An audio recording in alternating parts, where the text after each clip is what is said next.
welcome back to Fan Fatales, a member of the Real Fans Network. I'm Emma. And I'm Gabby, and today we have a very special guest, and it's our lovely editor, Miss Kara Lensmeyer. Sup, people? So today we will be discussing some of Team Starkid's most famous musicals. Yes, and the ones that we will be discussing are going to be a Harry Potter musical, Twisted, Firebringer, and The Guy Who Didn't Like Musicals. Yes, so spoilers ahead for these musicals. Yeah. So, Kara, are you ready to start? Girl, I've been ready for this. We've been talking about this episode for months. And it's partially my fault that we keep pushing it back. No, it's all your fault. I said partially. Hey. It was supposed to be before my birthday episode, originally. It was. And it was supposed to be the week after my birthday. And now it's like beginning of April. Details. Anyway, let's start. Details. Diddly do. Okay. Yeah. Emma, who is Team Starkid?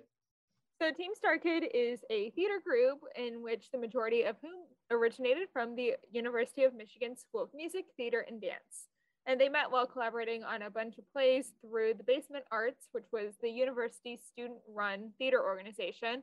One such example of these plays is The Hobbit 2, The Lord of the Rings, a theater production of J.R.R. Tolkien's book series. And this play was not a parody, as at the time Basement Arts did not allow them. It wasn't until Matt Lang began advertising Harry Potter the musical prior to getting permission from the theater department that they got the green light after the theater gained mass interest in the production. And the YouTube channel was established in June 19th, 2009. And they had two major moves since its founding in 2009. The first to Chicago after the founders graduated from the University of Michigan. And several shows were performed there before most of the company's members moved once again, this time to Los Angeles. That's so funny that the YouTube page was established one day after my birthday. Oh, really? Yeah. Yeah, that is one day after my 8th birthday. That's so weird. Yeah. Go figure. Anyway, you know Andy's going to listen to this and be like, oh my gosh, they're babies. Yeah. Hey, I'm the oldest out of the three of us. Yeah, and you're not that much older. You're like 2 years older. I was just going to say, me. not by much. I'm an old woman. Barely. He has a child. Yeah. Anyways, a Harry Potter musical tells the story of Harry Potter's return to Hogwarts School of Witchcraft and Wizardry, his participation in the House Cup Championship, the trials and tribulations of adolescence, and the return of the Dark Wizard Lord Voldemort and the Golden Trio's attempts to destroy Horcruxes. Mm-hmm. This one, I like this one the best. Yeah. Spoiler. Wow. Yeah. That's No, really, Gabby. Yeah. Hate to break it to you guys. So it was directed by Matt Lang of Nick and Matt Lang. And it was released on YouTube on July 5th of 2009. The cast includes Darren Criss as Harry Potter, Joey Richter as Ron Weasley, Bonnie Greason as Hermione Granger, Jamie Lynn Beatty as Jenny Weasley, Lauren Lopez as Draco Malfoy, Joe Walker as Lord Voldemort, Dylan Saunders as Albus Dumbledore, Brian Rosenthal as Quirrell, Joe Moses as Severus Snape, and then a whole cast of ensemble members, including Brittany Coleman as Bellatrix, Tyler Brunsman as Cedric and Fudge, Devin Little? I think so. I believe From so. Ladylike. Yeah, from Ladylike, and she's Cho Chang. Yes. And then Richard Campbell as Neville Longbottom, Julia Alvine as Vincent Crabbe, Sango Tajima as Lavender Brown, Jim Provolo as Gregory Goyle, and Lily Marks as Pansy Parkinson / Molly Weasley. That's a lot of people. Where she's Molly in one scene. Yeah. Yeah. A grand total of one scene. Literally like two one lines. Scene in each of the Potter musicals, though. I know. That makes it funnier. Yeah. And in the light of the production's popularity, Starkid Productions, or Team Starkid, was founded, named after the YouTube channel's original name, Starkid Potter, which was a reference to a line said by Lauren Lopez as Draco Malfoy. The first couple of rehearsals just consisted of Joe Walker and Brian Rosenthal, as everyone else in the cast was in a different show at the time. And that's when they really started working together as a pair and like doing the back-to-back thing that they have to do for the entirety of Act 1. And I think there's a behind-the-scenes story of Joe Walker like excited on the first day of rehearsals and him throwing a knife into the ceiling and it just getting stuck there. It would be, I know, I'm 99% sure it's not stuck there anymore, but it would be funny if it still was. That would be That's hilarious. not even the funniest story about Joe Walker in this musical. Well, I know the stories of Joe Walker not in musicals. I know. Yeah. And then the show was originally called Harry Potter the Musical and was posted on YouTube under that name. At first, it was just posted for the enjoyment of the cast and their family and friends, but the public began to take notice of it. It was taken down, edited for content, and they even wrote a song how they didn't want to get sued, and then reposted it under the name of Harry Potter Musical. Is it bad that I still know the lyrics to that song? I was singing it along in my head, Kara. We don't wanna be sued. Oh my God. Am I missing this? It's a YouTube video that they It's literally made. a video on their channel for this. Okay. It was so funny. Yeah. Also, what do they mean edited for content? Like, what all got cut out? Did they just like bleep the stuff out? No, there was like Bonnie had there was a prologue before Darren came out on the trunk, and it showed Lily and James getting murdered that night. There's like a full like monologue or two cut. There's just like random things that were cut because of content. Okay. That was like even worse than some of the stuff that made it into the show and made it into some of Starkid's other shows. You were a recent fan of Starkid, Gabby. Well, kinda. More recent than us. Yeah, definitely so. But like, I definitely had seen a Harry Potter musical way before this. Well, yeah. Yeah. So the Joe Walker story I wanted to highlight real quick is, Kara, do you know about the one I'm about to mention? It's during one of their performances. And that is not the one I was thinking. Okay. And it's, I think, Act 2, because he's separated from Quirrell at that point, but also with the original prologue, it could have been in Act 1, and a fire alarm like happened in the building or something, and he ran out in the full Voldemort costume, like the shirtless thing, with a fire extinguisher and put out a fire in the middle of the show. Just like on the stage? No, not on the stage, like behind, like in backstage. Just like ran out of the theater and like put out the fire. In his tap shoes. That cape is so sparkly though. It is. It is beautiful.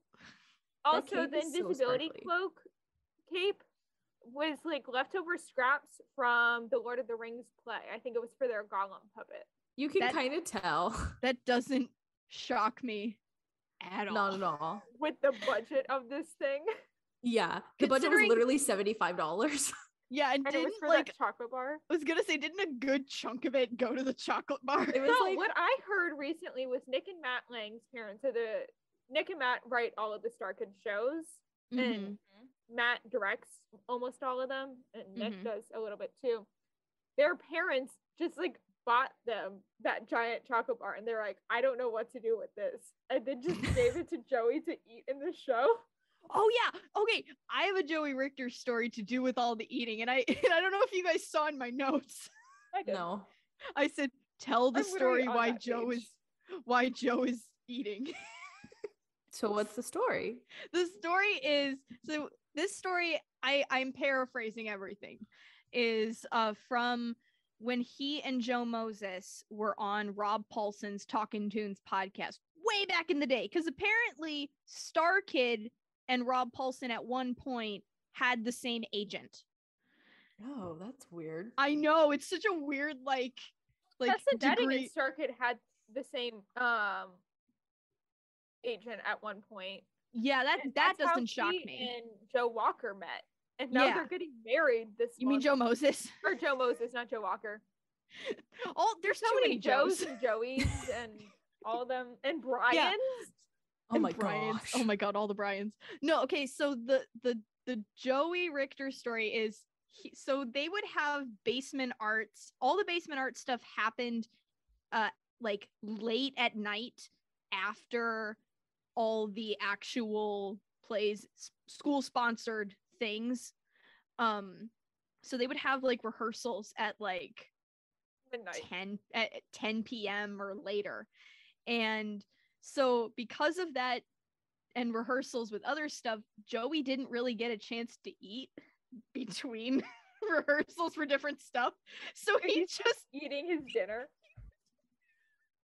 Like when he's eating the Panda Express at the Great Hall in Act 1, yeah, Scene so 2, literally that's literally just his dinner. That's just his dinner. So literally, like, this it started out as a joke in rehearsal where he just came in and he's like, "Don't worry, I'm just eating. Don't worry about it. Just leave me alone." Just leave me alone." And then eventually it became a joke because it worked for Ron as a character because it totally does. Because you know the Weasleys are notoriously poor. And so there's all this like free wizard food for Ron, so he's just eating all the time. But it started out as just Joey bringing his dinner to rehearsal. Well, and then the Twizzlers that he's handed when he's like, "I didn't even have a snack. I miss Wizards of Waverly Place." The guitar player that gave it to him is like Broadway famous. Really? Like, he's been on, Book of Mormon. All of the Starkid band members from A Very Potter Musical are more famous than half the actors in Starkid musicals. That's so weird. Because AJ Holmes, he was in Book of Mormon on Broadway on tour. I knew that. In Australia, and he was the guitar player that handed Ron or Joey the Twizzlers. Carlos, I think Valdez is his last name. He was on the Flash TV show with the CW. He played Cisco Ramon. I don't know if you watched it, Kara, but he's a Starkid. I watched the first season, but I was like, I didn't know he's a Starkid. Well, no wonder Darren got on the show. Well, their musical episode. I'll mention him later. And like so many other like Starkid like band members or just like the weird ensemble members made it to Broadway, and then there's like the regular Starkid members who are like Lauren Lopez and Joe Walker, who have been in like 10 of the 11 shows. Yeah, they've been in so many shows. Okay, but yeah, like really quick, Bellatrix, she's on Broadway right now with Tootsie, or she was with Tootsie.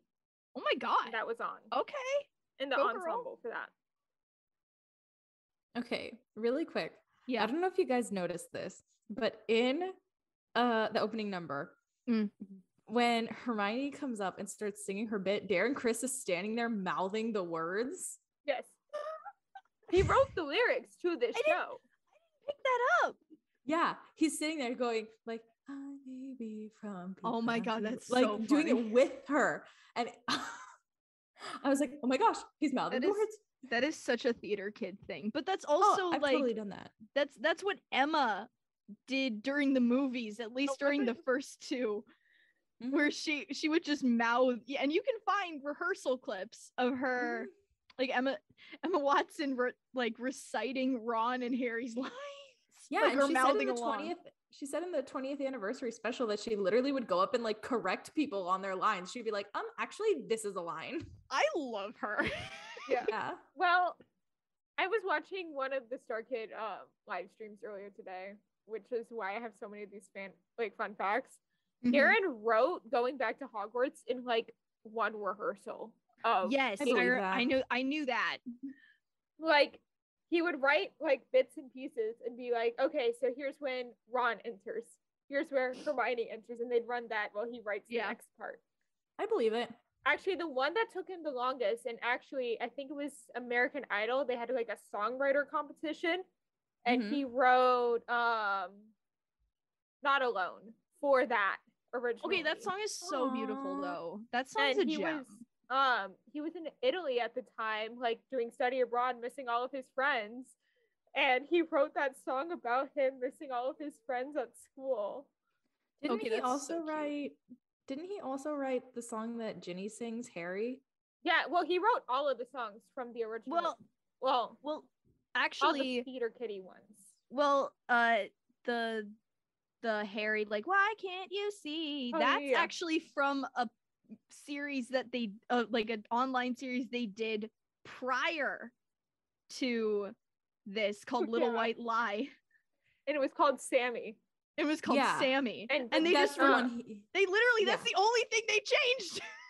Yeah, but he wrote it. Dylan wrote it. Yeah, but he wrote it. Yeah. Okay. Let's see. Oh my gosh. Were you guys watching it with subtitles at all? Yes. No. Okay. I can't watch anything without subtitles anymore because I just can't hear TV anymore. Mm-hmm. But I love when Dylan first comes out as Hufflepuff and he does the welcome. You mean Dumbledore? Did you for so long? Did you see what I put in the Did you see what I put in our notes? I said welcome. Yeah. No, when he comes out as Dumbledore, it's because the next one in my notes is Hufflepuffs are particularly good finders. But what the caption for it had about 1 billion O's in welcome. It was like welcome with like at least 100 O's at the end of it. Did you see that, Emma? Yeah. It's good. Yeah. So Joe Walker has the most duets of any Starkid, like in any of his shows. Really? I thought it was Dylan. I think it's Dylan now, but as of 2015, it was Joe Walker with that like all of the stuff me. in Me and My Dick and all the other shows like that he did. Oh, that show's gonna be a trip. We're never talking about it. No, it's beautiful. I still haven't seen it, Kara. Girl, it's gonna be great. But yeah, so like Joe Walker had all of them, and I think Different as Can Be is my favorite of his duets. It's really good. I love Different as Can Be. Fun story about that song. My high school best friend Brenna and we were both so obsessed with this show because that was like one of the first things she and I realized we had in common with Starkid. And she and I at one point texted each other the lyrics line by line, going through the entire song. Yeah, my high school best friend and I did that, but with the Right and Left Brain song by Bo Burnham. Okay, that's a good one. We did that one. My memory of like me in high school was on like marching band trips that would like be an hour away from my high school. Us all sharing headphones and putting on a random Starkid musical and watching it on the bus, like half of it there and half of it back. Aww. That's actually the one I remember the most is Twisted. Us watching that one. Dude, that one made me feel things. Oh, we'll get to Twisted. Okay. Let's see. Oh, okay. I really wanted to bring up. I love that for the whole like Quarrelmort. I don't know what you want to call it. Quarrelmort is their Quarrelmort. Is that what it is? Okay. That's their official ship. Okay, that. I love how thick it is. It's just one. It's like a brick coming at you. Also, I love them drunk. Like Voldy is a lightweight. I love that. I love when they're funny like, that well, I can't sleep on my tummy. Well, I can't sleep on my tummy either. I can't sleep on my back. Again, in what I think I was watching the 10-year anniversary live stream. So, they were mostly talking about ABPM, but they were talking about all the other shows too. Yeah. And Brian and Joe Walker were having like a full-on conversation about Claremont, and Brian was like, I felt so bad for like squishing you against that bed like every night. Because he had to lay on him. Yeah. You can tell too. You can tell how thick they are when they lay down. Like you can tell. Well, also when you account for how like muscular and cut Joe Walker is. Yeah. Oh yeah, especially compared to Rosenthal. Like Rosenthal, I love Rosenthal with all of my heart, but he's a noodle man. Oh, No or at least he question. was at that point. How many Starkid shows has Rosenthal been in? 'Cause I can Rosenthal is only only think of AVPM and AVPS. He was in he's been in other ones. Yeah. I think it was in Holy Musical Batman as well. Really? Yeah. Who I was he in that? I believe so. just watched it last night. I don't remember for sure. That did not help me. I typed in Brian Rosenthal and I got some New York Times article, but it wasn't Brian Rosenthal. It wasn't our Brian Rosenthal. It was a different Brian Rosenthal. Yeah. Oh my Okay, gosh. so he's been in he's literally only been in the 3 AVPM or AVP. Well, he's also in like Tin Can Brothers stuff with Joey. Yeah. Oh, he was the sound designer for the last show we'll be talking about. Okay, that's great. As an audio person, I appreciate that. Just so I can yell about this for 5 seconds. Okay. What does everyone steal with Figment? I was waiting for it to come. I'm not going to be the one to bring it up. I don't know if you saw in my notes. Oh, I saw. Did you see in my notes? Yeah. I said, what I don't understand. Why don't understand deals with Figment? I don't understand him. I don't understand why. I mean, like, I think the bit's pretty funny because it's like you got Puff the Magic Dragon. Okay, that bit is funny. Figment. Then you got the Reluctant Dragon. And I don't even know what that's from. It's from a movie. It's from a movie from like the 80s. I do think it's funny that they made references. Oh, it's literally from the Reluctant Dragon. Okay, yeah. I've never heard from of 1941. Until... 40s? Okay.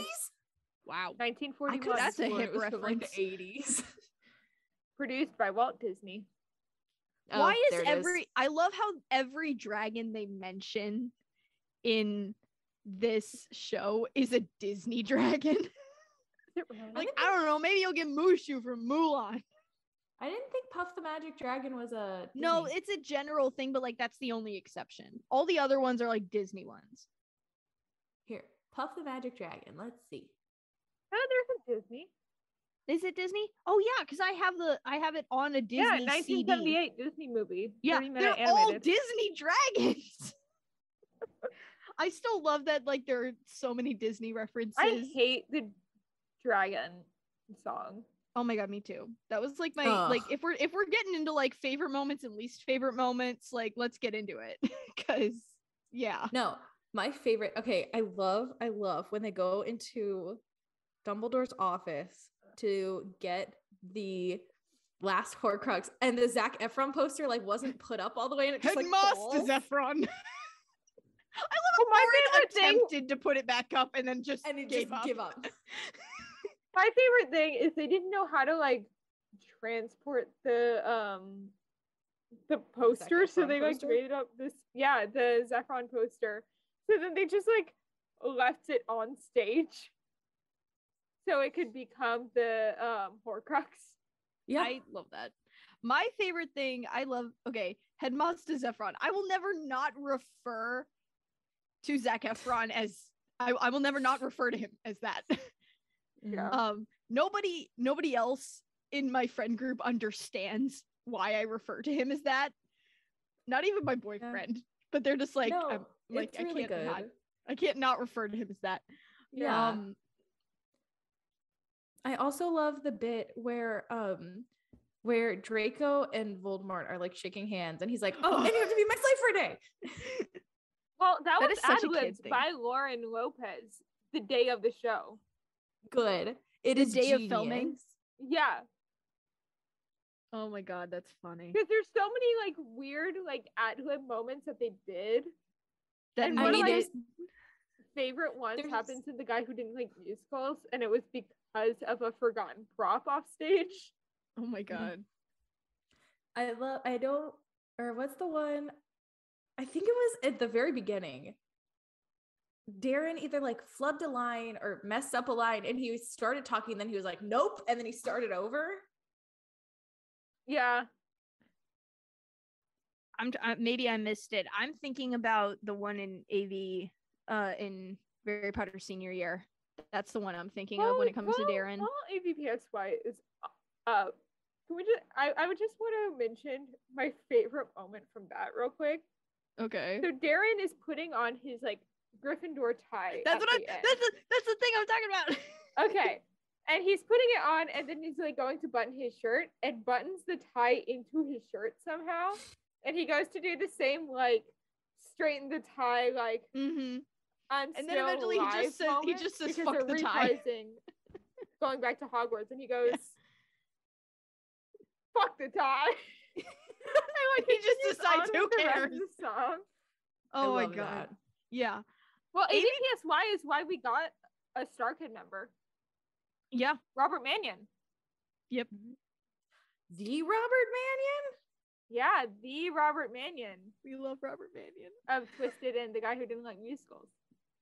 And Black Friday. And Black Friday. Well, you didn't cover Black Friday. Also, Alex.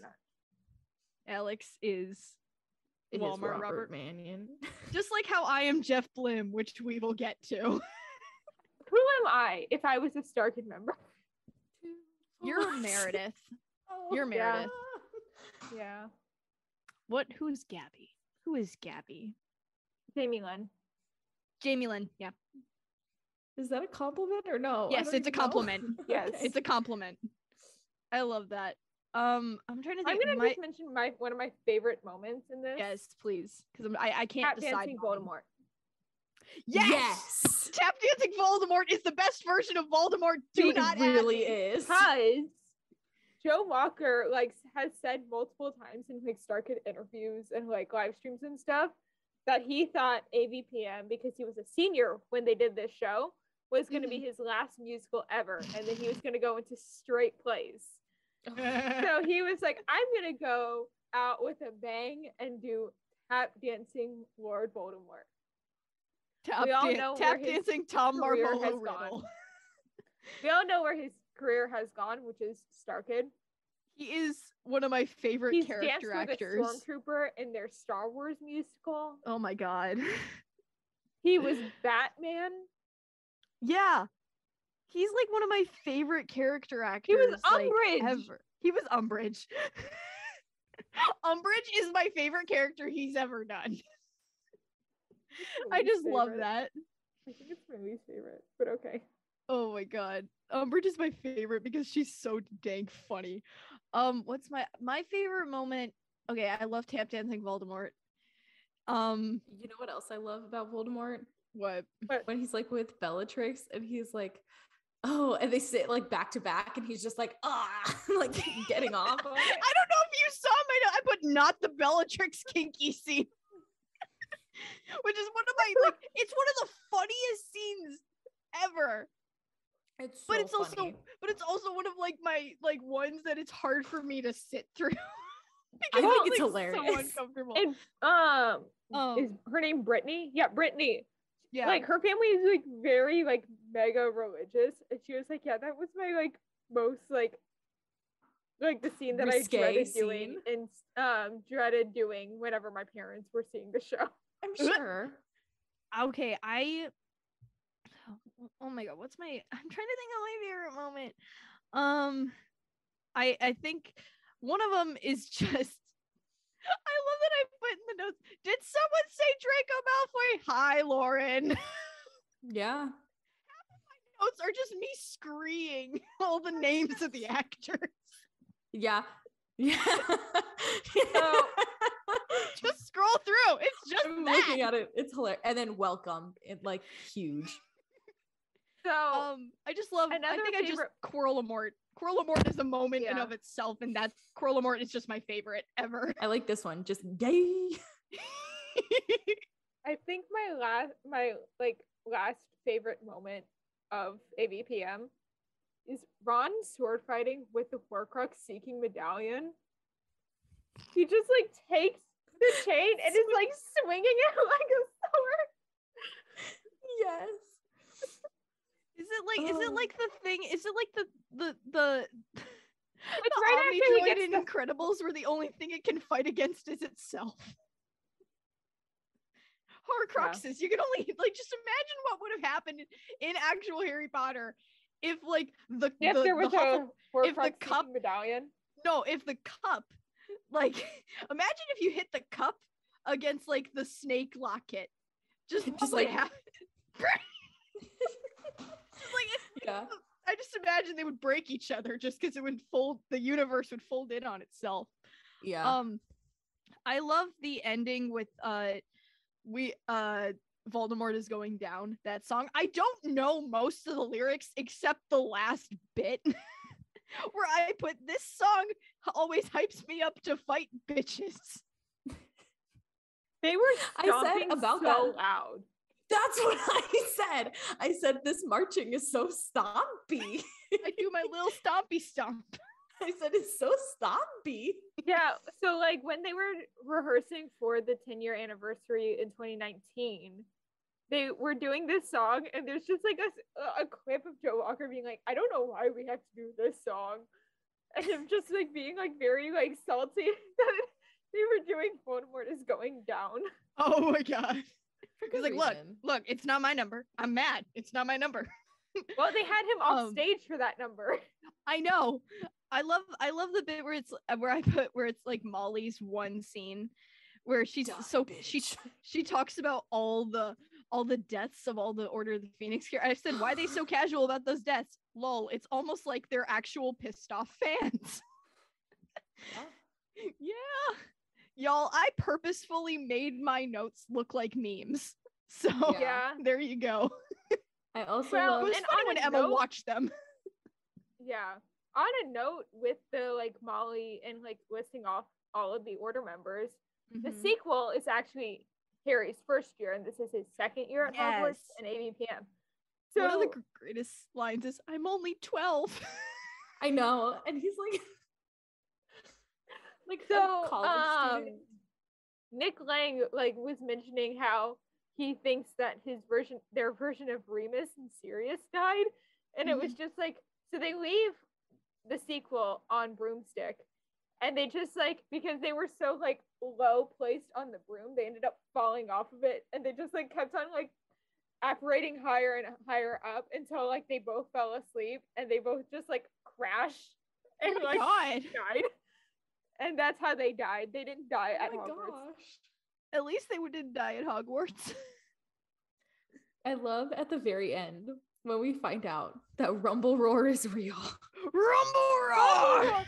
No, because Jim, he was like literally like, so Nick, who's playing Rumble Roar? And he's like, I don't know. And then Jim was like, can I play Rumble Roar? Jim Povolo's voice is the greatest. It's so good. Thing.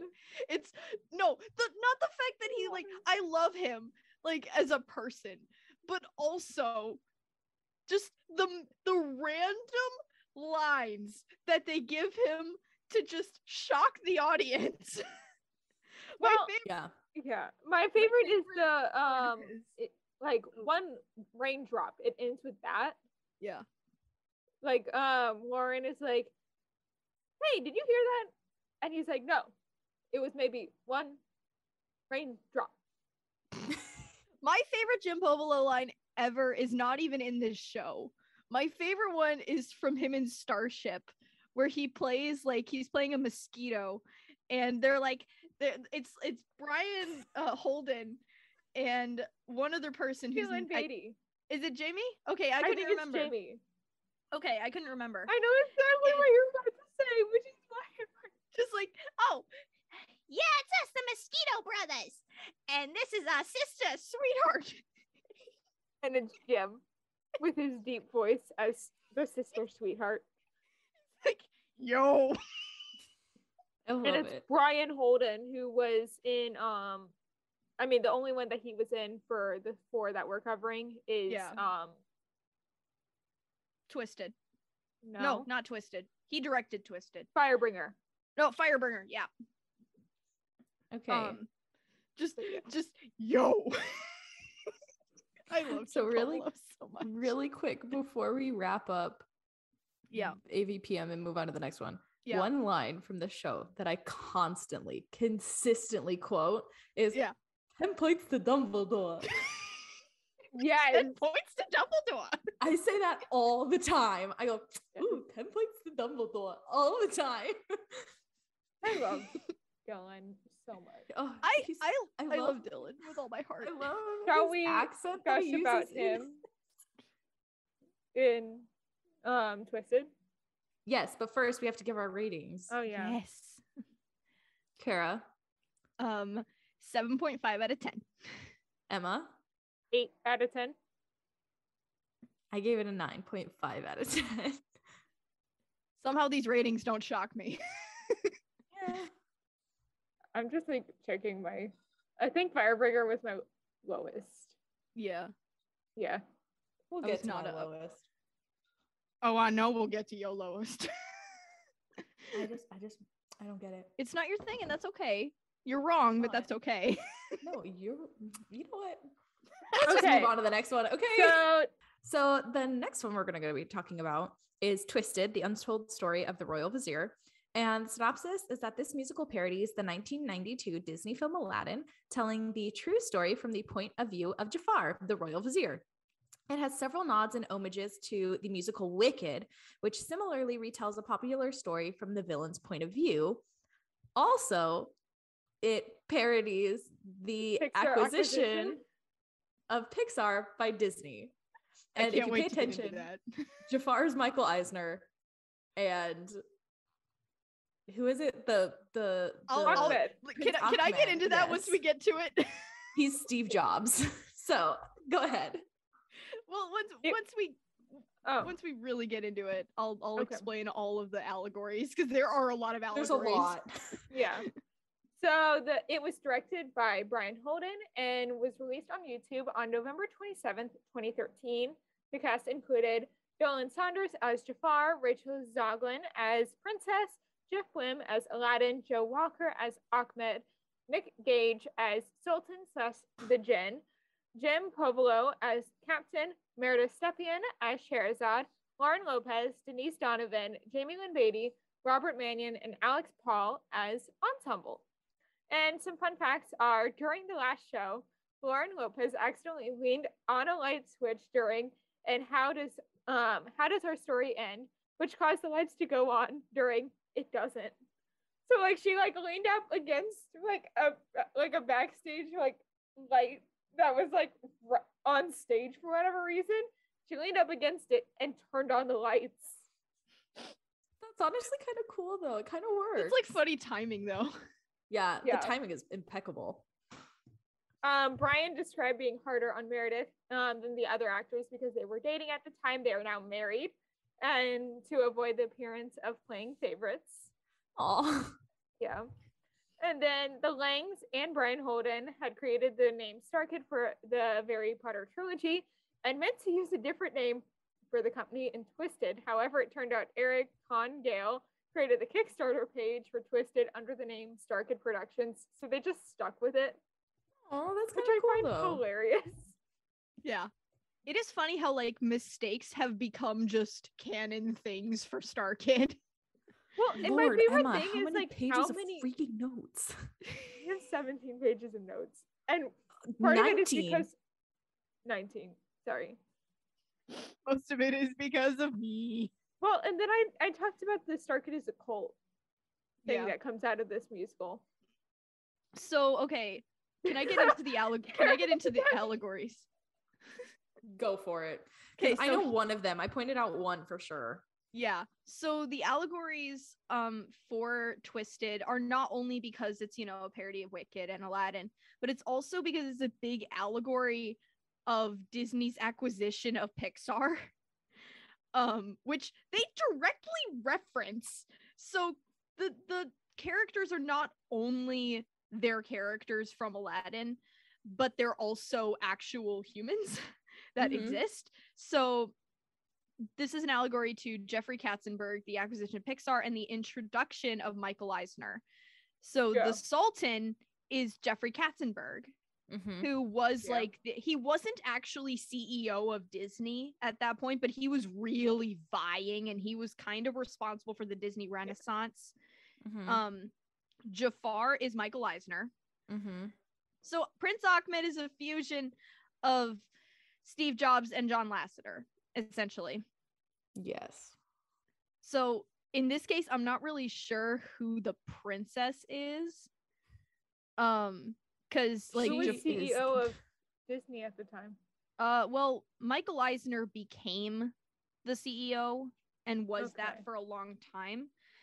And he was like, he took over for Jeffrey Katzenberg. Hear me out. What? The princess only has like pretty crappy ideas until the end. Are you saying? I'm gonna go there. You're saying the princess is Bob Chapek. They predicted the future. They did. Oh my god, it's like The Simpsons. The fact that half of our fandom notes are because of him for this week blows my mind. Oh, I fully plan on speaking my mind about him one day. Yeah. And well, this is again, we are not assuming good or bad of anyone that is an actual human. Nah. Gabby, I'm trying to be keeping us legal here. I'm the editor for a reason. Well, then again, you have your disclaimer at the end. Yeah, we do. Like this whole thing is about opinions and stuff, right? That's the whole reason people listen. So this is my opinion. I think he's doing a bad job, and Disney does not disagree with me. Okay. So that's all I'm saying. Let's just get into talking about Twisted, other than the allegories, because we've gotten through the allegories. Well, and then the number that so the Alibaba's treasure is 7.4 billion drachmas, which is how much the price is. Yeah, Disney bought Pixar is $7.4 billion. The other fun thing about this is the Kingdom of Pixar is quite literally ahead of its time in terms of the time that it takes place in the show itself. Considering Pixar has always been ahead of the curve with technology pre-Disney's acquisition of it. So it's quite literally ahead of its time compared to the Magic Kingdom. Yeah. So that's another fun allegory. Yeah. So imagine if Brian Holden I'm gonna let you guys this. get into it, and then when we bring up the song "No One Remembers Ahmed," that's when I'm gonna go into the like little story behind the Starkid as a cult era of Starkid fandom. I have like a huge question about this whole show. Yeah. Why do all of the freaking guards look like they're trying to cosplay Toad? Are you Toad from Mario? Yes. I did not see that at all. You guys don't see the mushroom head with the purple vest and the brown pants? Come on. No, I see it. Yeah, I see it.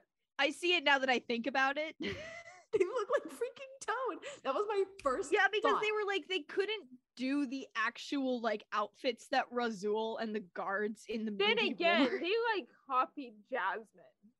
They really did. I was down like, why is this enormous more balloon earrings? I was gonna say, why is this more I was like, what did I put in the note? I said, okay, how is the princess costume more accurate to the cartoon than all of the ones in the parks? Really? And I'm not talking about the fact that they now dress her more modestly. I'm talking about quite literally translation from 2D animation to live action. Yeah. Also, now in the parks, they've started putting her in the live action ones too. Really? Okay, that's actually kind of cool. I've seen a few that are like more closely resembling the live action. I mean, they're like more of a fusion of the two, right? Because it has like the big cape thing with like the designs on it, but it's still giving her like the hair from the cartoon. So it's like a fusion of the two. That's cool. You have to send me some pictures. Yeah. But because the live action one has her more covered up, right? She's wearing like a full top. Yeah. And so they like took the vibes of that and just pasted it there with like the same color palette as the original, but it's like the same idea. That's what I meant. Yeah. It's so really cool though. I want to see her in the pink one. I will say one of my least favorite things in this show is the monkey puppet. It's so terrifying. My first thought was, why is this horrifying? It's terrifying. Tara, have you seen the video that Starkid did right before Firebringer came out on YouTube? And Was it so they got all of the puppets from Starkid Pass. So all of the ones from Starship, all the ones from Yeah. Twisted. I just saw like Roach. That's the only one that I saw. Okay. Yeah, it was like Starship, all the Starkid puppets that they've had up to Firebringer, they put into they made a YouTube video with the song One Day More from Les Mis, and it was just all the Starkid puppets singing One Day More. That's And funny. they put it out, I think, the day before Firebringer came out on YouTube to like Oh my promote it. god, that's actually really funny. Yeah. I love that. But yeah, the monkey puppet is terrifying. Lauren, how did you not like have nightmares? Also the parrot puppet. That one's not as bad. It's the eyeballs on the freaking monkey puppet. It really is. It's the eyeballs. If it wasn't for the eyeballs, it would be cute. It would be cute. No, it's the eyes. The eyes are absolutely horrifying. Because I feel like they purposefully made it look like the monkey with the symbols in Toy Story 3 that's like literally a horror movie. Yes. Yeah. It's literally that monkey's a horror movie. Absolutely horrifying. Also, why do I recognize like Jasmine, not Jasmine's voice? She sounded so familiar to me, and I can't put my finger on where I know her from. Yeah, she's in Firebringer. It was before I saw. I watched this. Okay, I didn't know what order you watched this. I spelled her name wrong in our notes. Oh, fun fact. I just realized that because I typed in Rachel Zoglin. And well, yeah. I mean, I didn't know what order you had watched these in. No, you're good. You're good. I watched this one first after AVPM. Oh, another allegory that I realized that I missed initially was the 2D department being disbanded and closing in Florida before everything became computer in we talked about that in California. Yeah, we talked about that on the podcast before. Yeah, go back to that episode. That one's a throwback. Emma's face is her jaw just dropped. What happened? What is happening? What did we find? So I'm on Starkid Fandom Wikipedia, and I just found out who she dated via the fun facts of Rachel Zoglin's page. Oh, okay. She dated Starkid director and writer Matt Lang. Oh, which I didn't know. That's fun. Which is why I was like, "What?" Question. That doesn't answer. She's literally like only in Starkid. She's have you seen True to Oregon? Huh? Had you seen True to Oregon before? I've seen clips of it. Maybe that's she's where the mother in True to Oregon. She's the mom. Oh, maybe. But like, she hasn't been in any like Broadway or anything like that. Yeah, she should be. She's pretty good. Yeah. Can we talk about how this, out of all the shows that we've watched, I feel like this had the least amount of set on the stage itself. Like there was a set background and very few like. No, I'm saying like there was very few things on there. At least Very Potter Musical had like doors that they brought in and or random pieces of furniture. This one had hardly anything. Yeah, but also Firebringer had barely anything too. Like the biggest thing Firebringer had was the That is true. Thing. That is true.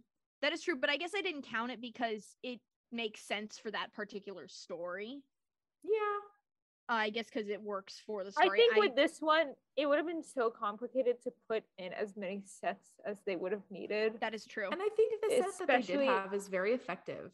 Yeah. I'm not saying it isn't. I just noticed that like this was very minimalist. I think especially like for the flashback scene with young Jafar and Sherazade and like their whole love story going from him in the marketplace to directly him in the palace to their apartment back to the palace. That would have been a hell of a quick change. True. Quick set change. True. Yeah. Just that scene alone would have been hell. Yeah. I did not realize it until now, but how tiny that stage was. Oh, it was small. Yeah. What I'm like, theater did they perform it in? I don't know. I can probably find that out. I like Starkid Wikipedia. But it looked like, I know it clearly the wasn't. Greenhouse Theater in Chicago. I knew it was in Chicago. I just didn't know where. They opened on July 4th. Huh. I like in Jasmine's song when she's singing and she goes, she has that line, "So the fuck what?" Like, I love it. It sounds Also, so the wrong, moon- but it feels so right. No, it The works. Moonbeam Pies. Yes. I love that it parodies every Disney Princess I Want song. Ever? Oh, Yeah. it's definitely part of your world. Oh, yeah. Absolutely. She literally says at one point, she like literally starts singing Part of Your World at Yeah. one point. Yeah. Yeah. It reminds me of the parodies of songs that they did on Animaniacs. Yeah. Like, have you listened to their parody of West Side Story? Because Yes. No. oh my god, you need to. Because Okay. Animaniacs parody of West Side Story, you know it's West Side Story without even like seeing the cartoon itself. You know it's a parody of it just by listening to the Okay. music. Here's the thing. Have you seen the Sesame Street Cookie Monster skits that are like The Les Mis different, one? like, the Les Mis one comes to mind. I did Crummy see the Les Mis Pictures. one. I love Crummy Pictures shorts so much. But yeah, I love that this was a parody of like every Disney movie from the Yeah. Renaissance era, Yeah, specifically. it was great. Belle, just like, Belle, just well, Belle. maybe you should have kept your yeah, That just face Belle. out of that motherfucking That motherfucking book. book. Yeah. Yeah. Also, And the why I need would I 6 play? eggs. Yeah, why would I play the one that's like, you shouldn't fret? Oh my god. No, I would yeah, I play could that. see you playing that character so Me much. too. Why would I play that? Because I also you see you it's in hardcore your playing range. Belle. She is You Belle. would be Belle. I would be Belle. Yeah. Who are would Belle. you I think we all know what I'd be cast as. Oh, you're Aladdin. I am Duh. Aladdin. I am Jeff Blim. He is So I want to sing. the king of what is the act one finale of this show called? The trio. happy ending. Happy ending. I love that. I think it's my favorite That is one of the best songs. Starkid act one. Oh, speaking of singing songs together, I forgot. I wanted to mention when we were talking about AVPM, I want to sing Granger Danger with you, Em. Oh, Yeah. yes. Who do you want to Have be? you Draco? Yeah. I like love that. that. What? I What the don't hell wanna- is this? Gabby, I have to send you a video. Kara, I sent it to you yesterday Yeah. of the Starkid members like all struggling. Yep, to I know sing the exactly song. what you're talking about. So they were at like a convention, like a Geeky Con or Leaky Con. I think it was Leaky Con. I think it it was may still have- when Geeky Con existed. I think it was Geeky Maybe? Con. I don't remember. I don't either way. But Meredith, she's like pointing at all the Starkid members that are there to sing like, what the hell is this? You expect me to? And like pointing at all I the love Starkid it. members. That's such a like theater kid game. It really is. But Jamie Lynn Beatty has my favorite mess up of the lyrics out of anyone, where she goes, "It seems like my eyes have been disfigured." That's beautiful. No. Jamie feel Lynn like Beatty, I we feel love like you my eyes so have been much. transfigured. Something deep inside, and then they point at Joe Has Walker, changed. who goes, "It seems like my eyes have been transfigured." Oh my god. After Jamie Lynn has already said that. Oops. That's funny. But this she was said all disfigured. after the Starkid is a cult thing started. Okay, yes. Explain this whole Star Yes, Kid as a cult thing. explain this because Prince Ahmed's one of my favorite characters. Because So it really is a cult, let's be honest. So the basic story started on January 24th of 2014 when this concerned, we think it's a mother. At the time, we thought it was a troll, but further comments have made it seem like it was an actual concerned parent. He posted a question to Yahoo Answers being, Oh god. "Is Starkid a cult? I think it is corrupting my daughter." And I only put like certain parts of the text in. Okay. My 14-year-old daughter and her friends have been talking about something they call Starkid, and I believe that this is causing her to behave in strange ways. I've looked through her phone, and some of the songs include "Take Off Your Clothes."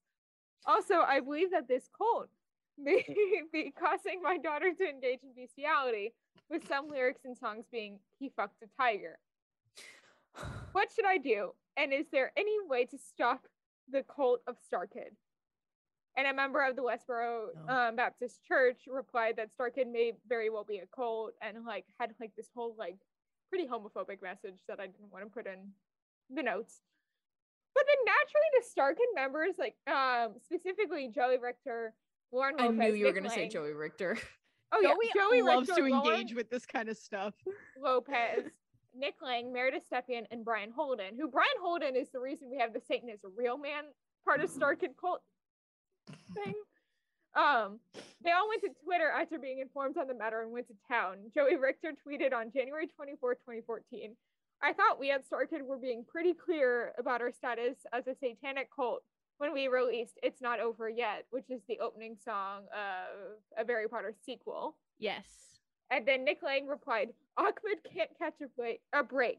Even the Westboro Baptist Church thinks he actually fucked the tiger. I did not fuck a tiger. It was set upon me. Tiger fucker. I love that scene so much. I think it's my favorite. This is going to get an explicit rating, isn't it? Oh, yes. Doesn't our show already have an explicit rating? I was going to say. Technically, For crap like this? Technically, no. Well, it's a Starkid based podcast today. It has to be explicit. Yeah. I was 14 years old when I was 13 years old when I discovered Starkid for the first time. And I was like, grade. what kind of language is this? I was in 8th grade. And so you and I discovered it around the same time then. Yeah. Yeah. I'm trying to remember what like year that was when it like I know like Twisted came out when I was in high school. So there's that.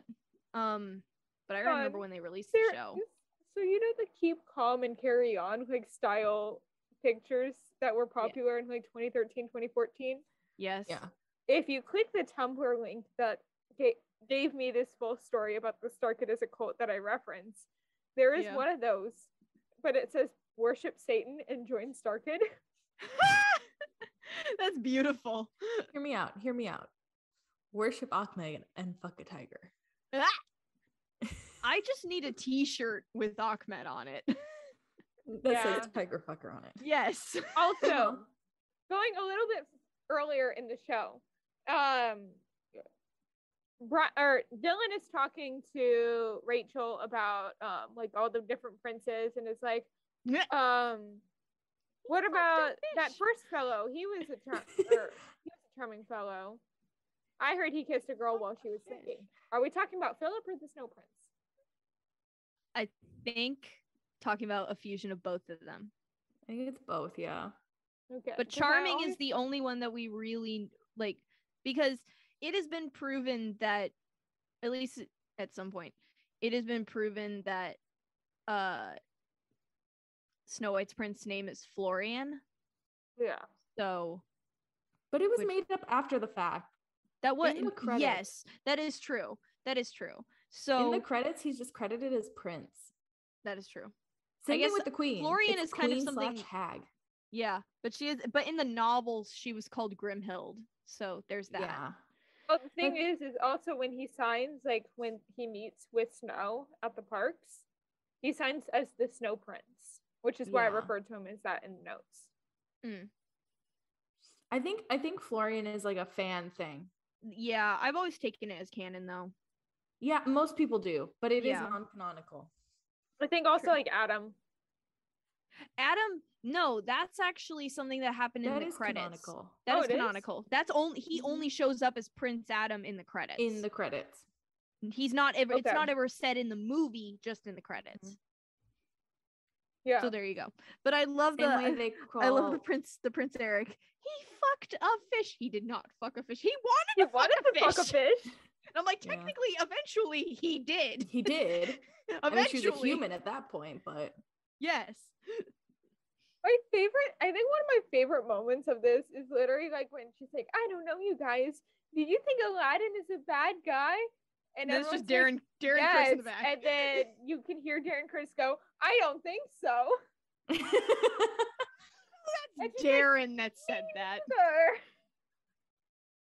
I love that it's Darren. Also, that said whole that. song is just like references to like random things that people have said were explicit in Disney films, and it's Or great. like things that they found that are like explicit in Disney films that the animator slipped in to try to be funny.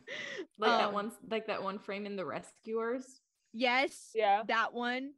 Ariel's castle. Yep. The Lion King like laying down and things flying in the air thing. Well, that still... one's specifically mentioned with the SFX. Well, yes. I'm just saying that's a reference in there. That's the one that came to mind like first. I'm trying to think of like other moments. So we are really missing my favorite moment in this song, but we are in this show, and it's a specific song. What is it? Is it Twisted? It is the Twisted. Song? That is the best song in this dang show. I think I have like 6 notes about Twisted. Which one is that? It's the one with all the one that's villains. Basically defying gravity, but it's this. Oh, yeah, that one's good. The cell block tango with the villains. Yeah. Yes. Can we just talk about how Jamie with the purple face paint as Ursula is literally just like some Delia to Miss Argentina quick change stuff in it literally is the OG Beetlejuice. Absolutely. I wonder if they took notes. Costumer took notes. The Beetlejuice costumer? Yeah, like it'd be funny as heck if they did. Yeah, also I pulled my inspiration from this show I saw on the internet. I also love how the Starkid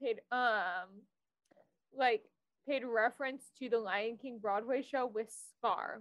Yes. The face and stuff. Yeah. I love that. It was really good. Yeah. Yeah, I said I like to think most of the budget went to the costumes in this show. Probably. Yeah. Minus the toad hats. These were the best costumes, I think, of any of the Starkid shows that I agree. That we watched for this episode specifically. Yeah. I agree. I think Holy Musical Batman has some of the most creative ones. I think Holy Musical Batman. But we're not talking about that in this show. We're not talking about that one on this episode. I'm saying for these particular shows, I think Twisted had the best quality costumes. I agree. Yeah. And then Firebringer. Firebringer is pretty creative. And then AVPM and Guy Who Didn't Like Musicals are just like clothes. They're just clothes. Yeah.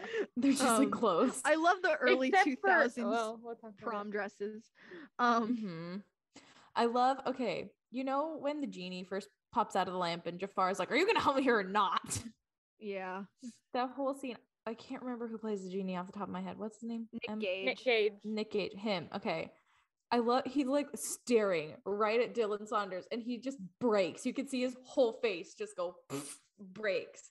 And it's it was such a good moment. I was did you guys hear the genie in this show makes me very uncomfortable. And I know he's supposed to, but it's just hard for me to watch now that Robin's passed. Yeah.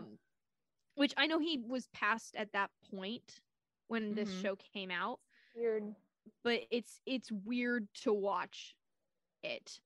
Not that there's anything wrong with them using and making fun of the fact that he did impressions for like every line. Because that's literally what happened.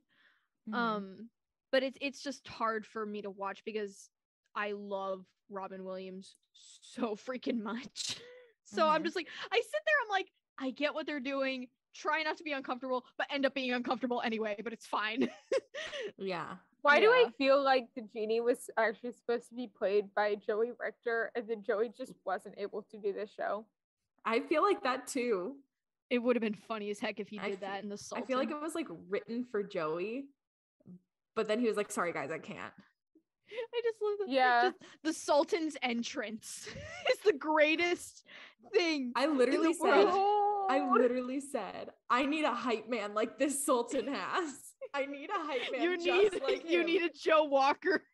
Yes. Every time I walk into a room, behold! I always forget that's Joe Walker. I just love how he walks in like he waddles in like a penguin. The voice. Many years ago, I took my finger. That line used to kill me every time. That voice, it reminds me of Merlin from from The Sword and the Stone. Oh, I'm sure it's a parody of that. I'm It sure it totally is. is. I'm so sure good. it is. Many years ago, I took my finger and I pushed in my penis. And it hasn't come out since. What year Oh. did I say Firebringer? Or not Can we- Firebringer. Can we talk about Jeff Blim for a second? Because he's the king of chaos and also literally turns into Jack Nicholson. That is literally what I said. Can we just talk about one of his best acting moments is in this show, and it's at the very end when he's doing going the back like and forth? you killed my Yeah, Yes. he turns into Jack Nicholson. Literally, I literally said this self convo is giving me mad The Shining vibes. Like, here's Johnny. Yeah, literally, I'm like, we love Jeff Blim turning into Walmart Jack Nicholson because he Seriously. is Walmart Jack He Nicholson. seriously is. He He is. looks like him. He's chaotic like him. Absolutely. Yeah. No, I did write in my notes, as much as I love Jeff Blim as Aladdin, I think this is one of my least favorite Starkid roles of his. I love him as I just watched it yet. King Candy. Candyman. Yeah. Knockoff Sweet Joker. Tooth. Sweet Tooth. Sweet Tooth. Well, that's the first time we see him as Jack Nicholson. Because Jack Nicholson is the Joker. That's the first time. That was the first Starkid show he was in. Was Holy Musical Batman. But seeing him in this, I saw Twisted before I watched Holy Musical Batman. So this was the first thing I saw Jeff Blim in. I saw Holy Musical before this. I saw this first. Prior to that. Yeah.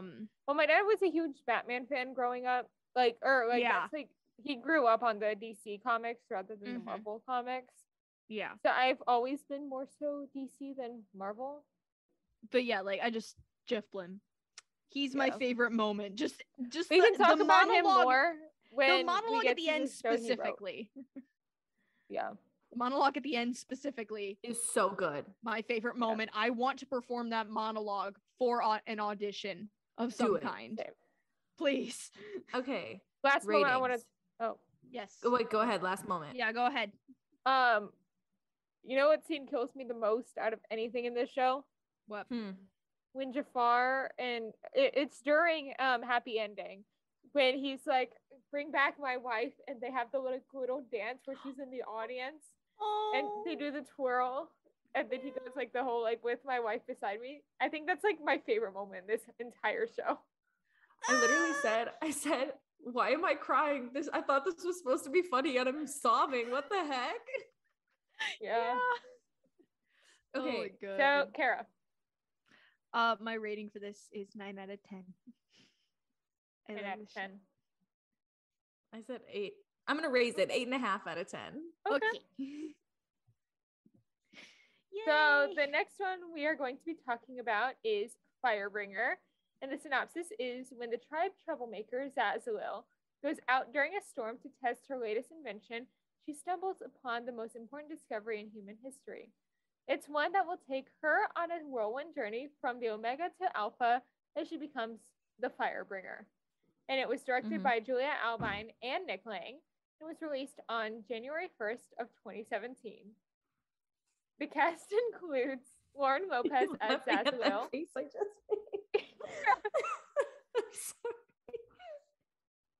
The cast includes Lauren Lopez as Zazalil, Merida Stepien as Jamila, Denise Donovan as Kiri, Lauren Walker as Molag, Rachel Zoglin as Emberly, Joey Richter as Grunt, Jamie Lynn Beatty as Schwupsie, Joseph Walker as Ducker, Tiffany Williams as Tiblin, Brian Holden as Smelly Balls, Jamie Burns as Chorn, and Clark Baxtresser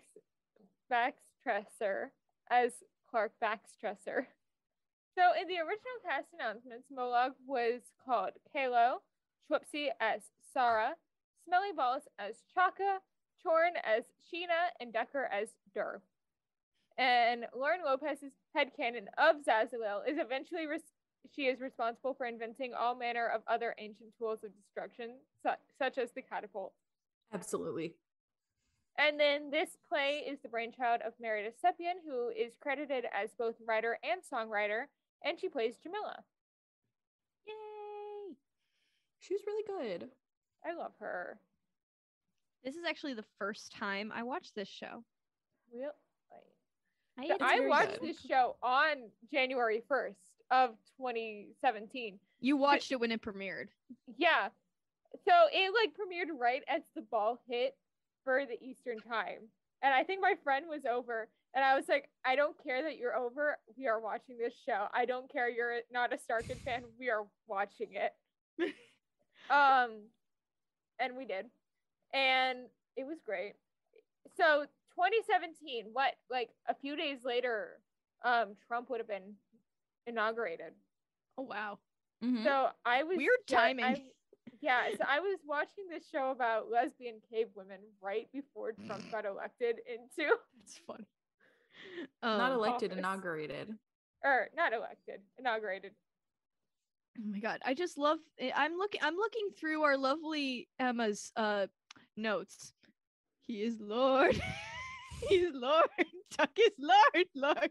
Lord. You're not gonna wait. Are you not gonna wait? Where is it? Where is it?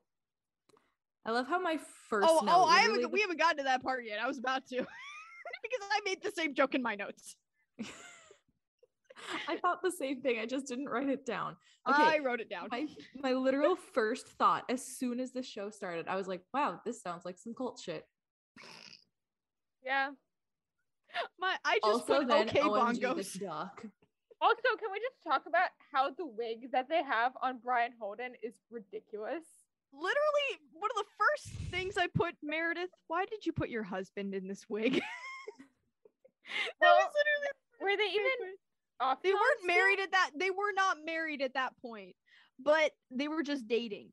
But I just thought it was. I was just like, that was the thought I have now. Best Starkid relationship that was like a complete secret until their engagement announcement. I which know. Is Lauren Lopez and Joey Richter. They were dating for 8 years. Yeah, they were They've dating been together for 8 years for like secret. 9 years now. They have a dog together. So does my cousin and his girlfriend, and they've only been together for like 2 years. Okay, you don't understand. You don't understand, Gabby. No, Starkid Fandom was shipping them for the longest time, and then it turned out that they were actually dating for the entire time we were shipping them. I'm sorry, Gabby. I love you, but you don't understand just how much all of us.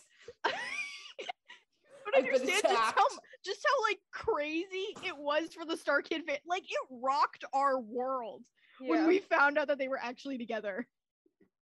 Also, we were just like, what the heck? Meredith, again, because I remember, it was like during 2020, 2021 when they announced their engagement. Mm-hmm. And I remember like texting Sean and being like, because I was showing him all the Starkid musicals when they announced their engagement. I was like, so Sean, it just happened to coincide during that. Yeah, it just happened to coincide during that. And I was like, Sean, Joey Richter and Lauren Lopez are engaged and are getting married. And what did he say?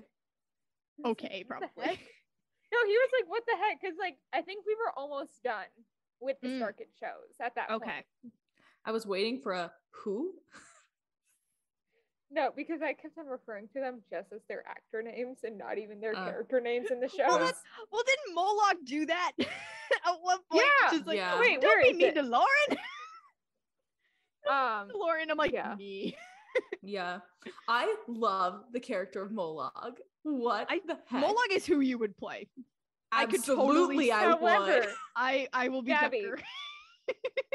I don't know which one of us is which, but we are the relationship of Kiri and Zazalil in this show. Yes, our absolutely. Friendship. But I am Tucker. He is Lord. Am I Kiri or are you Kiri? Who is Zazalil and who is Kiri?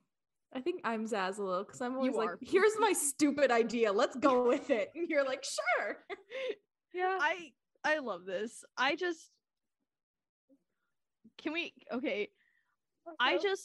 Kiri with her beetle is me with any animal. I am your mommy now. Also, can we talk about the fact that Zazalil is Flick from Bug's Life? because Absolutely, she is. Is this just Bug's Life? I Because think so. it kind of is, or at least the beginning. I also didn't realize how early in the show I don't really want to do the work today. It's so this became a early. meme. It's so early. It's like Literally, in the first 2 scenes. There are so many memes from this show that I don't want to do the work today. Backfired. Yeah, the famous Emerald chain. Yeah, that one. Which so Sean and I were watching that in Tallahassee when we were up here for his graduation. We were watching it in the hotel room, and I'm just like getting ready or packing my bag or whatever when Backfired came on, and he turns to me because that's when the height of all the main admins at the time of Enigma were duetting the initial Emra Backfired thing, and he turns to me and goes, "This is where it comes from. It's from a fucking Starkid musical." Yeah. That's great. I literally said I've used so many like Starkid audios for Scylla. So there you go. I literally said in my notes, my favorite comment in the comments section of the show is, did I just watch a 2-hour musical because of a 6-second Vine? Yes. And I'm not mad. I'm not mad. Like, oh my God. So I know that Kara already knew about the weird twist ending. I only knew because of the internet. What did you think about Chorn, Gabby? Being an alien? So lost. I was like, you know what it reminded me of? It like very much reminded me of like the end of the Rocky Horror Picture Show when Riff Raff and Magenta are like, ha ha ha, we're taking you back to we're actually aliens. Pennsylvania. Funniest thing about that whole thing is that Nick Lang thought it was so obvious throughout the entire show, so he's so surprised whenever people are like so confused and like, how is it obvious? I don't know. Maybe to him it was because he like, maybe to him it was because he like knows these people. Yeah.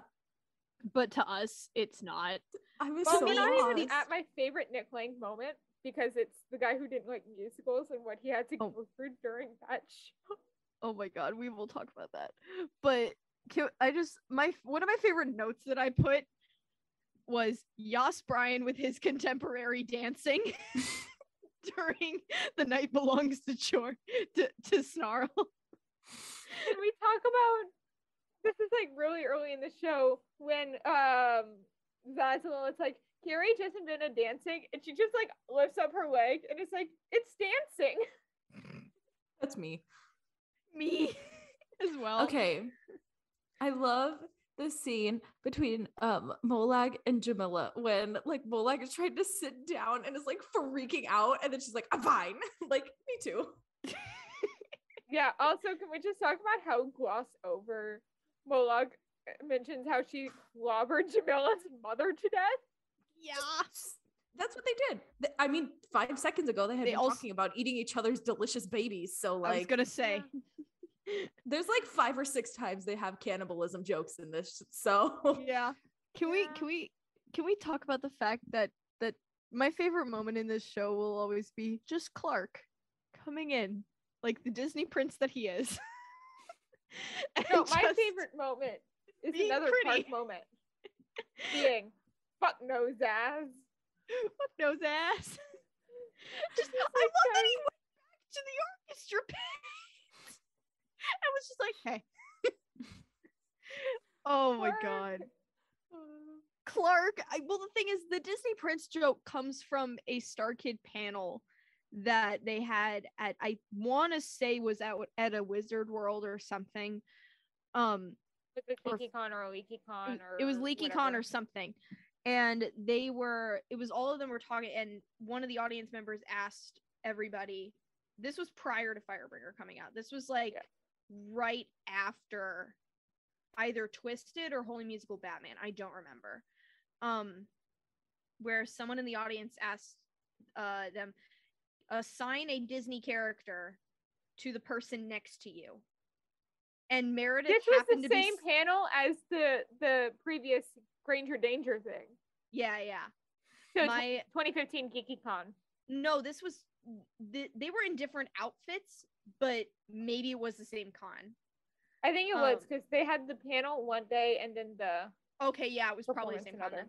But they were Meredith happened to sit next to Clark, and she's like any and all Disney princes. Mm-hmm. Another thing that happened at that one is they kept on making fun of Joey because he was the only one from the West Coast. Everyone else was from the East Coast. And then they were like, oh yeah, he's so exotic. He was born and raised in Orange County, California. And they kept on making fun of him. Poor Joey. Also, least favorite thing is here comes Joey Richter with his neck beard. I'm sorry. I don't like the neck beard on him. It does not. It works for the role, though. It works for the role. I will not say that it doesn't. It works really for the role. I just don't like it on him. That's fair. I saw his quarantine neck beard and oh God. So many guys had bad quarantine neck beards, though. Yeah. While we're talking about grunt. Yeah. Hate me like one of your friends. We all were thinking the same thing. Exact same thing. Also, he's so proud of his self-portrait. It's adorable. To the moon. Oh my God. So what kind of drugs are Starkid on when writing their shows? Honestly, all of them. All of them. Joy. Well, so when they were coming up with the idea of Firebringer, they were thinking about either doing Firebringer about cave people and discovering fire and all that, or some sort of fairy musical, but they had no storyline to do with fairies. So then they just went with Firebringer, but I want to know what they would have done with a fairy musical. Same. Oh my God, I would love to see like a parody of Barbie movies. Barbie Fairytopia, the Starkid musical. Oh my God, specifically Fairytopia Mermaidia. Okay. The gay one. Make it gay. Why would Dylan play Bibble? Because he would. He would. He really would. Oh my God! So wait, I know who would play Fungus Maximus. Joey. Mm-hmm. Joey would. Joey or Jeff. We talked about how Joey's been on Disney Channel. Oh my God, he's Officer Petey. Maybe that's why he couldn't do Twisted. Yeah. Maybe. Because that was like around that same time. It may have been. It may have been. Because like he would in LA. He would have been in LA when Jesse's first episode was 2011.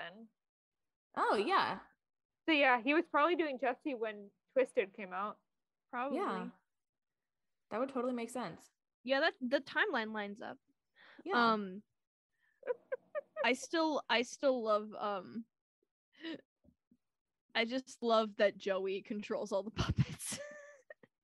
At least in the beginning he does. And Robert Mannion is the left paw of he is. Yeah. Was he on the crew? Yeah, he was on the crew. He was the left paw. I didn't tell if you're watching it. I couldn't tell. Yeah, I could tell. Oh my God. I just love his voice that I love that the voice that he gave to the mammoth was I just love the voice that he gave to the freaking mammoth. Elephant never forget. Oh my God, it was so funny. My favorite thread in these notes is, why is this leader girl such a bitch? Oh, I guess she's not so bad. Okay, she's a bitch again. I love the Neanderthals joke at the end. That made me laugh a lot. Same. I hope my species doesn't outlive your species. Oh my God. I just thought the light thing was funny. I don't know if you saw my note. I said, lol, don't walk into the orgy light. Because that's what it seriously was. Also, the writers from Frozen 2 stole Into the Unknown from Firebringer. Yes. I mean. Yes. Oh, another great comment. Damn you, Zazzalil. This is all your fault. This is all your fault, Jafar. And thanks, Hermione. All have the same energy. Well, all the Starkid like comments are like the dislikes, like, oh my God, 20 dislikes. Thanks, Hermione. Or like something like that. Well, and then like Starkid has a weird thing about God. Did you see? I put that in there. I was Yeah. like, wow, they really hate Wizard God. The duck. God is dead in Starship. Oh my god. I forgot about that. How did I forget about that? I mean, in the guy who didn't like musicals, Joey Richter is like, none of that, none of that Methodist shit. You're like, we're not gonna sleep in your dirty Methodist church. Yeah. Yeah. I'm a Presbyterian. We're all different denominations. Yeah. I love that. I just what are you looking at? Which one are you looking at? I just read my own note when they're all saying, what the fuck? Me too. What the fuck? I will say I wasn't a huge fan of the finale song. It Oh, was a me little neither. it was a little too cheesy. The make the most of our time here. Yeah, it reminded me of High School Musical. Yeah. High School Musical would never. I understand that it would No, never, and we no. appreciate High School Musical, Specifically, but no. it had the same energy. Here's the thing. Zombies. I haven't Yes. seen Zombies, so I wouldn't know. That's exactly what it reminds me of. And or Descendants, the series, like the animated series. Okay, I was about to say, Descendants is Not God tier. not the movies. The movies are good. The, Hi, the Lily. animated series. Mhm. That's a pod She's- dog. She was a brave girl yesterday. She went to the vet and she got a shot in her butt. Oh, baby. She did really Okay, good. we gotta wrap up Firebringer I know. because We're scrolling. squirrels. Okay, so moral of the story: duck God. Duck is Lord. Duck is Lord. Lord. Lord. Lord, Duck is love Lord. that. Lord. I Duck would is go to Lord. Why the did Church this- of Duck. Duck is- I would Me go to too. the Church of Duck. Okay, what would you guys rate this? I gotta take charge Give of it- this. I give it an 8 out of 10. I I'm gonna gave bump it. it down to a 6.5 out of 10. I gave it a 6. You guys suck. I'm No, you suck for this sorry. next one. Go get Yeah, food. this one Well, is I 10 peed. times better than that one. So the last show that we are going to be discussing is The Guy Who Didn't Like Musicals. And it is a horror comedy show following Paul, an ordinary guy who doesn't like musicals, and his friends / coworkers as the world around them becomes a musical. It was directed by Nick Lang, and it was released on YouTube on December 23rd of 2018. And the cast includes John Madison as Paul Matthews, Lauren Lopez as Emma, Smoke Club Girl, Donna Daggett, and the Hatchetfield Bee, Robert Mannion as Professor Higgins, Hot Chocolate Boy, Dan Reynolds, Robert's Hatchetfield Citizen, Robert's Hatchetfield Cop, and Robert's Peep Soldier. Jamie Lynn Beatty as Charlotte, Nora, Deb, Jamie's Hatchetfield Citizen, Jamie's Peep Soldier, and Colonel Schaefer. Jeff Blim as Mr. Davidson, Man in a Hurry, Sam, Jeff's Hatchetfield Citizen, General John McNamara, and Greg. Corey Doris as Bill, Corey's Hatchetfield Citizen, Stu, and Corey's Peep Soldier. Mariah Rose Faith as Melissa, Zoe, Greenpeace Girl, Alice, Doug, Mariah's Peep Soldier, and Nurse. And last but not least, Joey Richter as Ted, Danny, Joey's Hatchetfield Citizen, Joey's Peep Soldier, and Rod. And some fun facts about this show are one night, Jeff Blim ran off stage making alien noises because he got sick. And it's during the scene when he's like tied up in Professor Higgins' house, like before his song to Jamie. And he just like walks off like a zombie and like goes to throw up because they all have like stomach virus. And then like came back on. But like they were doing the full scene, and then it was like time for Joey to leave Jamie on stage with him before whatever the song name is called. Mm-hmm. And Joey like has reported saying that he like left as soon as he could and was like, screw you, Jamie, I'm not gonna keep ad-libbing while we wait for That's messed up. Oh my god. But Just yeah. like abandon her. Yeah. Another Starkid first was for a performance that Lauren could not participate in, also due to the stomach virus. Nick Lang, the director and playwright, went on as Emma Perkins, as Starkid has never had understudies before. There are videos of He's a trooper. of him. You can at least see him rehearsals. you can see him in rehearsal. You can't see the show he did, but I would pay money to see that show. That's hilarious. Also, and last but not least, in the YouTube version of the show, Jeff sang Steve instead of Paul in the opening number, Let Him Come. Mm-hmm. I think it's the opening number, not Let Him Come. But he says Steve, like he just forgot the main character of the show he wrote the music for his name. It was just like, his name is Steve. And then Nick Lang, when he like went to go edit the YouTube version of the show, he put a previous night's recording of Jeff Blim saying Paul on top of his face saying Steve for that one moment. You'll have to send me that moment because I need to see it now. I know. That's pretty funny. Oh my god, that's funny as heck. Okay. Speedrunning tactics. This show's already long enough as it is. I said, OMG, this show is about Zach, the guy who didn't like musicals. Zach doesn't like musicals. That's all. That was where I started with. But okay. as it went on, I was like, oh my gosh, this is so weird. I love this. I thought the miming was really good. Well, my favorite thing is there's a blooper, speaking of miming, of Robert when he forgot the syringe to like stab Emma, and he just forgot to like put it in his pocket while off stage. So he goes to grab it, realizes he doesn't have it, and then just mimes having the syringe and like stabs Emma Lauren as Emma with a fake syringe, just being like ad-lib syringe. Mm-hmm. Yeah, it worked. They mimed a lot of other stuff, so it worked. Yeah. Oh my god. I'm trying to think, because I will say my favorite character in this entire show. I think you guys know who it is. Robert Mannion. Yeah. Professor Higgins. Professor Higgins specifically, because I love Professor Higgins. See Working Boys. I would pay money to see Working Boys as well. Well, they were going to do it. Boys.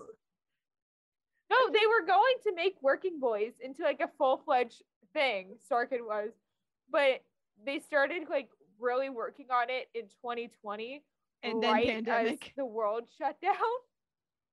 Then Panorama. Then the Panini. Panini. I love. That's my favorite one. Panini. I use Panorama more. I love the fact. I just love all of Robert Mannion's characters. I love mainly Professor Higgins, but also shout out to Hot Chocolate Boy. Hot Chocolate Boy. It is Alex. It's Alex literally Griffin. Alex. It's literally our friend Alex. He can do Robert Mannion's like Professor Higgins voice as well as the Hot Chocolate Boy's voice, and it kills me every time he does it. And I love it so much. It's just like, I'm Professor Higgins. Show-stopping number is the best number in this entire freaking show. Don't at me. I agree. I love it. And I also so much. So Kara, I have a note about you. Oh, no, what do you mean? Where are you? It says, so Kara, you're Bill, the designated driver to Gaby and my chaos. Absolutely. I mean, that is correct. Also because Shirley Temples are my favorite drink. So that actually works. Also, Not My Seat is in my audition book. Like, I use it for audition. Oh, I love that. I use a lot of songs from this show for my OCs on TikTok. It's mainly I'm not Scylla. Your girl anymore. Yep. I know which one Why it is. does it hurt to love you? I do that part for Scylla when talking about a certain character. Yes, Maul. She's like, what? She's like, I shouldn't have to, deal with the fact that you are a crazy sociopath, but it's fine. Oh, you mean Sam? I mean, Sam in this Who's show literally such a jerk. He is, and so is Ted. Ted is like, I don't know who's worse, Sam or Ted. Sam.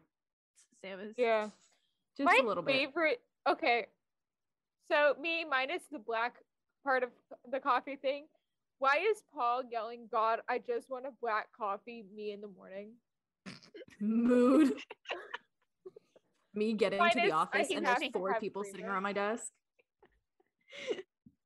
Oh my god, that's great. I love The that. fact that every song in this show is a villain song, technically. I put that in my notes. I don't know if you saw. I did. I was just like, every song in this is technically a villain song when you really think about it. Mm-hmm. I will Gabby, say, why don't you like this show? yeah, why don't you like this show, Gabby? In all honesty, I thought I just didn't like it. I couldn't get behind this whole like musical alien thing. Okay. Not my vibe. The thing is I hate Black Friday, which is like, is it a sequel? It's technically in the same universe. This is the Hatchetfield cinematic universe. Yeah. So they're But- making 3 in the Hatchetfield musicals. The guy who didn't like musicals was the first. Yeah. The Black Friday is the second, and then the one that was supposed to come out in 2020 that obviously has been pushed back for 2 years is Nerdy Prudes Must Die. Mm-hmm. Well, there's Maybe the also name like of it? other like mini things that they've done where they like read horror stories from Hatchetfield. Yeah, Yeah, but I it's all just- like end of the world stuff for Hatchetfield, Yeah. and it's all like Which that also adds Twilight to the Zone. Starkid as a cult thing because everybody talks about conspiracy theories to do with the Hatchetfield cinematic universe. the Twilight Zone. The Twilight Zone. Mm-hmm. But yeah, You I just- think You couldn't get into it. in my opinion, I think this is like a shitty ripoff of like Rocky Horror Picture Show. I think that's kind of the point, though. I don't know. I just didn't enjoy it. I was like, That's this fine, is like, That's lame. fine. That's fine. Really? About 20 minutes ago, I thought you guys were gonna murder me. I'm Well, more tired yeah. now than I was I'm earlier. more. I thought there were cute moments. I really loved the moment between Emma and Paul. I thought that was really cute. Like when they were like, she was telling him about her sister and like why she came back to Hatchetfield, and they had that really cute heart to heart. I thought that was really sweet. Yeah. I said I definitely shouldn't have watched this before bed. Oh yeah. Especially with it's Jeff weird Blim's so- chaotic that night. face. He does the creepiest serial killer faces. Who? So Jeff Blim. Jeff Yeah. The story about her sister, all that stuff. In, I guess we'll call it the sequel, Black Friday. You Mhm. meet her Spin-off, technically. brother-in-law Yeah, we meet Emma's brother-in-law. and nephew. Yeah, it's a boy. Yes, nephew. Nephew. Mm-hmm. I love that I too would be scared of Jeff Blim wanting to talk to me in his office. Yeah. I would be, especially in this universe. Lord. Jesus. Are you looking at how many notes I put? Because Yes. it's my I fault had this to- document is so long. Yeah, it really is. It really is. I'm sorry. I get really into stuff, especially Twisted and Guy who didn't like musicals. I got really into them. They're my Also, can we favorite. just talk about? I mean, obviously, like I love Mariah Rose Faith. She's amazing. She is. She was Regina George in the tour of Mean Girls Oh yeah, I before forgot the about COVID that. shutdown. Woohoo. But because she was supposed to be in Black Friday as the female lead, she was supposed to be Lex. Oh, Lex, then they got is that I believe is that the sister's name? yes. The one that Yes. starts off the one song with My mom's a bitch." Yeah. Okay. Yeah, she was supposed to play that character, got cast in Mean Girls, and went, "See you later, Starkid." Bye. Yeah, for good reason. Yeah. I also Yeah, really liked I wouldn't blame her. I also really liked when the professor asked them to sing the beginning of Moana. Sing and the then beginning of Moana. What's his name started Moana singing Circle in Life from Corey Monkey. Davis. I love thing is, fucking Corey I Davis. put this in my I'm like, you know, I wouldn't be able to pass this test because I wouldn't be affected, I just easily memorize songs. Oh, same. And I said, Yeah. oh God, Higgins would hate me because I'm a choir kid who just happens to know a lot of show tunes. Theater Yeah. kid, but same, yeah. Yeah, just Yeah, theater kid for me too. I'm a theater and choir kid because they weren't like separate. when I was in school. In Like your they were all school? yeah, at my school, like I know at a lot of other schools they're considered like two separate entities. Totally Yeah. separate. But because I went to private all girls Catholic school, Oh. it was all like fusion. All of us. Did you guys ever do that one Whoopi Goldberg movie, Nonsense? You mean Sister Act? No. So, Gabby, you are thinking of Whoopi Goldberg in a nun movie, but it is Sister Act. But there is also a show called Nonsense. There's one called Nonsense too, but she's in that too. Is she in Nonsense as well? I could have sworn Whoopi Goldberg was in Nonsense too. We didn't do that, but we did do the Hail Holy Queen from Sister Act for a choir, and we sang it in church, and it was great. That's cute. Whoopi was not in Nonsense. I'm looking at the cast list right now. Who was in Nonsense? Someone else. Lannon. Oh, Rue McClanahan. Yeah, from Rue McClanahan. She's Christine from Golden Anderson. Samina De Laurentiis. Kristen Toy John and Terry White. I thought it was like no, Whoopi you're Goldberg. thinking of her in Sister Act. Sister Act, yeah. Yeah. Raven-Symoné was in that one on Broadway. Yeah, I knew that. He was really good. But yeah, I just anyway, I definitely would not be able to pass Professor Hitchens' test just because I am a theater and choir kid. Yeah, same. Especially not with Moana. When he was like, sing Moana, I was like, the beginning of Moana. Moana. Also, why are there so many like Lin-Manuel Miranda references? Not just like Hamilton. So many disses towards Hamilton. Moana, and Hamilton. Like, I love also disses towards Hamilton. Mia. Oh my god, the Mamma Mia thing. It was really good. Okay, don't get me wrong, I love Hamilton, but I also think it's funny that when other things make fun of Hamilton. Yeah. I completely agree. I love when things make fun of Hamilton. Not that I don't love it myself. I love it, and I've basically memorized it at this point, but at the same time, it's really freaking funny to make fun of Hamilton. I love when things make fun of Hamilton. I think it's hilarious. What? I also... Carrie, you go first. Okay. I was gonna say, I love the crazy scientist goes crazy. Who'd have thunk? Mm-hmm. Of course, Professor Hitchens would decide to join them. And I love that he's a parody of Doc Brown. Yeah. Speaking of which, a fandom note that I didn't put in, the Back to the Future musical soundtrack is now out. Oh, lovely. Very nice. Yay, Roger Bart. Yeah. But what I was going to ask is, what track would you want to be in this show the most? What part? Which actor? Yeah. Oh, which actor? Like because it would include that number of parts. Yeah. Robert. I would want Lawrence. You want Lawrence?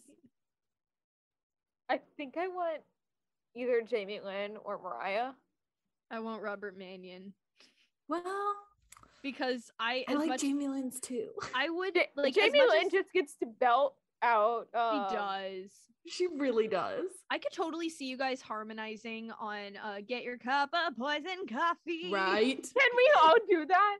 What am I then? No, the three of us. Yeah, I know. Well, Emma does it that one. True. Yeah. I love that one. I also love like, as much as I would want to be Jeff Blim because I am Walmart Jeff Blim, his songs make me very uncomfortable in this show. Like, especially the one in the boss's office. I want you to want. Oh yeah. Here's the thing. I wrote this thing. Can you imagine going into your boss's office and him telling you that he wants his wife to choke him out at night while he jerks off? That would be an HR nightmare to deal with. When the aliens come and like hit the theater and everything, we have that scene between Sam and Zoe. So like Zoe's the cafe girl. Yeah. They give me Joker and Harley energy. Yes. Absolutely. Absolutely, yes. Also, my last note I want to make for this is Paul having a nervous breakdown in the middle of a dance number is me in dance rehearsals. Me! I can't dance. Am I the only one in this group who is like, Teach me your dancer? ways, Gabby. Gabby, teach me your ways. Gabby, teach me. come take jazzercise with me? That's what I'm telling you. I've been telling you guys, you gotta take jazzercise with me. I live in the Midwest. You can do it fucking online. Florida. We stream. Teach me. There's I jazzercise will- in the Midwest and in Florida. One thing I do want to ask you guys, if Professor Higgins is Doc Brown, because he's clearly a parody of Doc Brown, does that make Emma Marty McFly? Yes. Absolutely. I do think it's kind of funny that she's also like anti the Marty McFly in the situation. Yes. Absolutely. Kara, one of your notes just made me die. Which one? I don't know her. Joey, that's your fiance. Oh yeah, I forgot. I put that. Yeah, that made me laugh. Really, that's all I Robert could think just during. making wee woo sounds. Well, Go through my notes and talk about them. well, so the what was it? The megaphone that they have. Oh yeah. It's given to Robert, who puts it in one of the trash cans to be taken off stage. Mhm. One of the days he accidentally clicked the button that like made all the siren noises. So when Jamie went to go scream at like dead Jeff Glim, it's like her mouth was open and the cast didn't know that the siren was still going on. Oh and no. like, she's holding out this scream for a long time. Oh my god! So she just sat there like. Ah! No, she was like, ah, like her like actual scream. Oh my god, that's funny. But then she stopped. But they thought that she was continuing. Oh my god, that's funny. I do, yeah. It was so funny. When I was watching this, I was texting my boyfriend random out of context quotes. And he's like, Kara, what kind of show are you watching? Especially Robert just making wee woos. Okay, I had no idea that the fucking Timberwolves, I had no idea that came from this. Yeah. We hated you guys. We hated ourselves. Me. Yeah. Yeah. Me in high school. Honestly. Oh my god. Also, I love the I government love was a this- parody of S.H.I.E.L.D. Yeah. My favorite note of yours, Kara, that I'm seeing right now is Nora is the blue wig girl in that one series on TikTok. Yes. She is. She is. I'm on Oh vocal my arrest. god. Have you seen the Heathers one that she started? I'm gonna binge all of it when it's done. Yes, I have. I loved the Beauty They're and in the Beast one. It callbacks was right so now. good. I love that. I just Callbacks right now for Heathers. she and is the blue wig. As soon as I was like, that's the blue wig girl. Yeah. It is. Did you guys see the I don't know if you saw this note I put. I love how you can see Joey trying and failing to break the fake blood capsules in his mouth when he Yeah. gets Also, shot. how the fuck does that bullet miss Paul? Paul? Yeah. Great That's question. a great question. Also, when the The girls magic are of science messing up fiction. when the girls are messing up, they're like, "We have come to conquer." Oh and, yeah, like, when they kept do like her out the of 3 sync. different songs and kept on messing it up. Yeah. It's actually because the 3 actors kept on messing up the lyrics. So then they added the lines to that moment. So then they added more lines for them to memorize to make That's it part of funny. the joke. I love that the ending to this show just parodied Little Shop of Horrors. Full on parody of Little Shop of Horrors. The stage. Except Don't for, feed the plants. Yeah. Oh wait, no, it's not Inevitable. Oh, what's the song before Inevitable? Oh, Let It Out. Let It Out. Let It Out. I love Let It Out. It's the confrontation from not from Phantom. From Les Mis. Jekyll and No. Hyde. Jekyll and Hyde. Oh my god, yes. It totally is. I love that. When we start talking about that, why did it make me think of this one song from Miss Saigon? All I can think of is the Saigon is doomed, and so is your GI. Oh my god. It's so good though. Okay, anyway, let's wrap this up. Yeah. Okay. Any last thoughts You rated it too low? besides my rating? I just want to say that Paul is Coming and Let It Out may not be my favorite songs, but it's my favorite sequence of songs. Yeah. Because it just works so ridiculously well together. The last thing I Very wanna nice. I wanna do, I wanna Mhm. say is wear a watch. Wear a watch! I do. Oh, you actually do. Okay. I do. It's an Apple Oh. Watch, but it's a watch. Love that. Okay. Ratings. What I do? 10 out of 10. 8 out of 10. Just because Jeff Lynne songs make me uncomfortable. And I gave it a 4. Oh my god. Okay. Well then. I gave it a 4. I already told you guys why. Yeah. So there we go. It's okay. Yeah. Well, it was nice That to was be on good. this episode. Yeah. Is there anything you want to plug before we get into this fandom news? Yes, my podcast, Generation Geek, where we talk about all things geeky. Thank you, Emma. She's a fan of the show. Yes. I listen to it every week. You love listening to me and Jonathan argue about Encanto, which was My one of the favorite thing greatest- is walking back from class, listening to it, and texting Carol like random moments from it, and her being like, "You listen to my show?" I'm like, "Well, you listen to Every ours week. because you're the editor." I have to listen to yours. She's like, I don't care. I have to. Not my choice. Technically, it is my choice. and I love it so much. Thank you. But yeah, Generation Geek from the DVM production empire. It's really fun. My buddies Scott and Jonathan and I talk about all things geeky. We review things, and we're also in the midst of coming up with some new ideas. And we actually just did our Batman special, where we reviewed the new Batman movie as well as talked about our favorite all things Batman, aka a session to Only me one I simping have. about session of me simping about the Riddler. So there you go. Great. Let's move on to some fandom news so that this episode isn't literally 12 years long. So, speed Goodbye, round. friends. Oh, Goodbye, Emma, friends. Bye. this is lightning round fandom news. Are you ready? sure. Ready? Okay, here we go.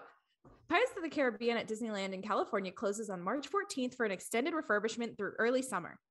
AMC Theater has unveiled the look of its new, stunning new 99-seat off-Broadway home at 354th West 45th Street, scheduled to open in June of 2022.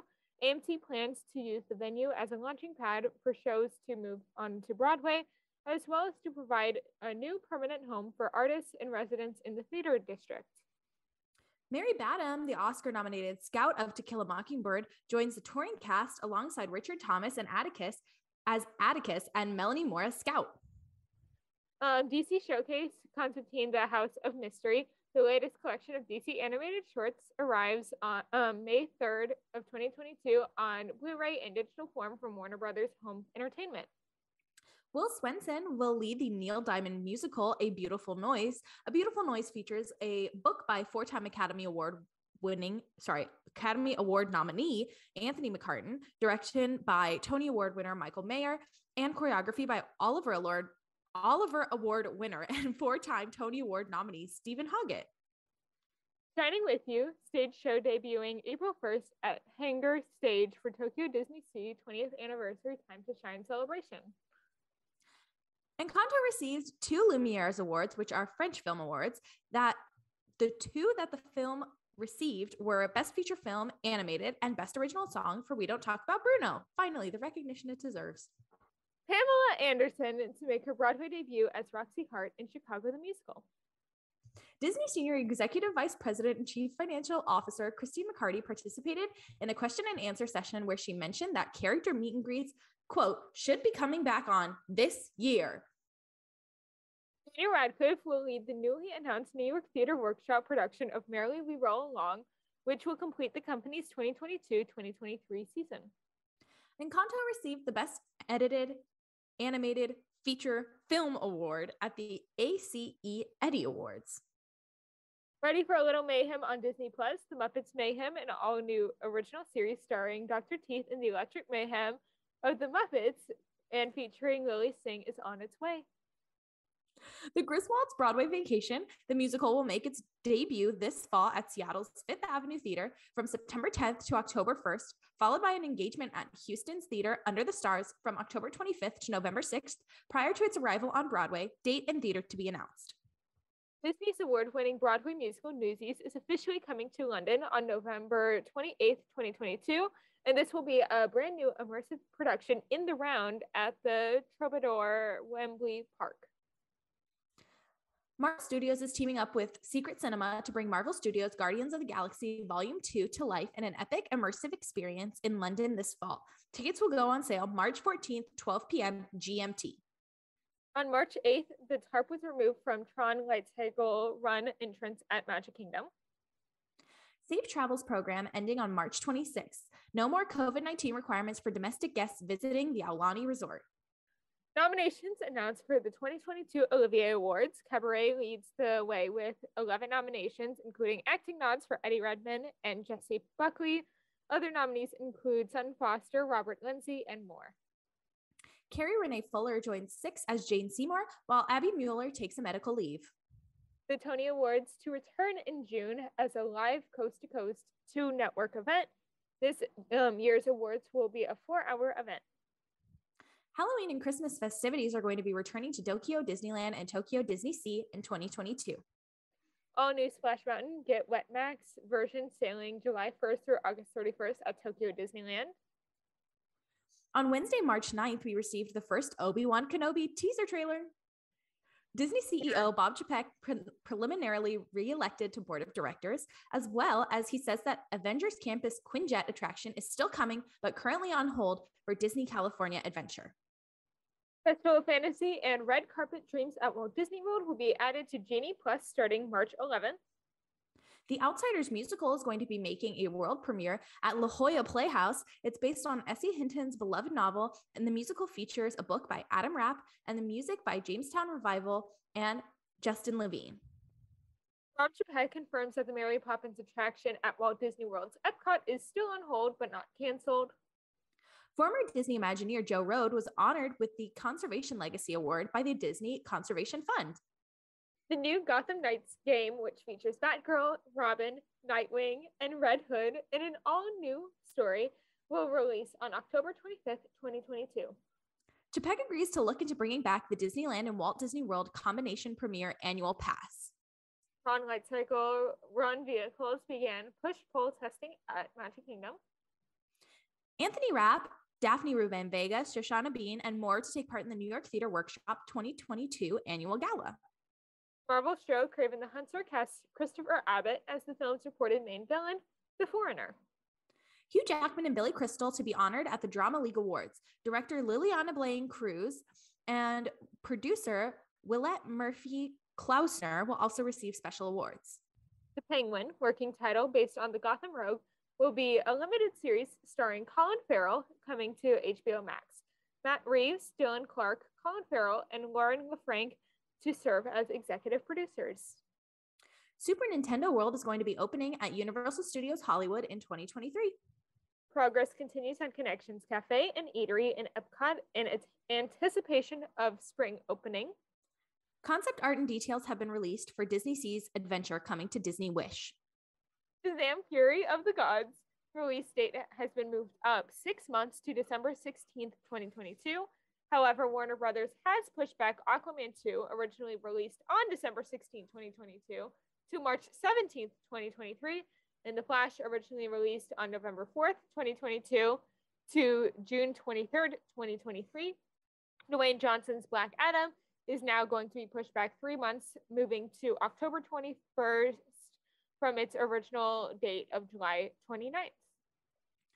Post-show audience appeals and Broadway Cares, Equity Fights, AIDS, Red Buckets are returning to Broadway theater. Walt Disney Imagineering presents the Epcot Experience will be closing permanently on March 14th, 2022. Mackenzie Kurtz, the last actress to play Anna on Broadway before Frozen's closure, is going to join the national tour of Frozen as Anna. And last but certainly not least, Arc 4 of Young Justice Phantoms will begin streaming new episodes on March 31st on HBO Max, and I'm so excited. Thanks for listening to this week's episode of Fan Fatales. We are a proud part of the Real Fans Network. That's right, and there's a huge variety of shows to listen to, like Real Fans for Real Movies, Holy Batcast, Disorder, Please Rewind, and many more. Join us next week where we will be interviewing a very special guest. Remember to subscribe to us wherever you get your podcasts. We are on Apple, Spotify, and Google Podcasts. And subscribe to us on YouTube. Please leave us a review and comment down below to tell us what you think of the show. And remember to follow us on Instagram and Twitter at FanFatalesPod for the latest updates and to possibly be featured in a future episode. Now, Emma, where can the people find you on social media? So my Instagram and TikTok are both at SnippyEmma, which is SNIPPYEMMA. What about you, Gabs? I'm at Gaby Gent on Instagram, TikTok, and Twitter. That's GABYJENT. Our music is by our amazing friend, Maddie Macon. And our editing is by the wonderful Lensmeyer. As always, thanks for tuning in. Bye! Bye!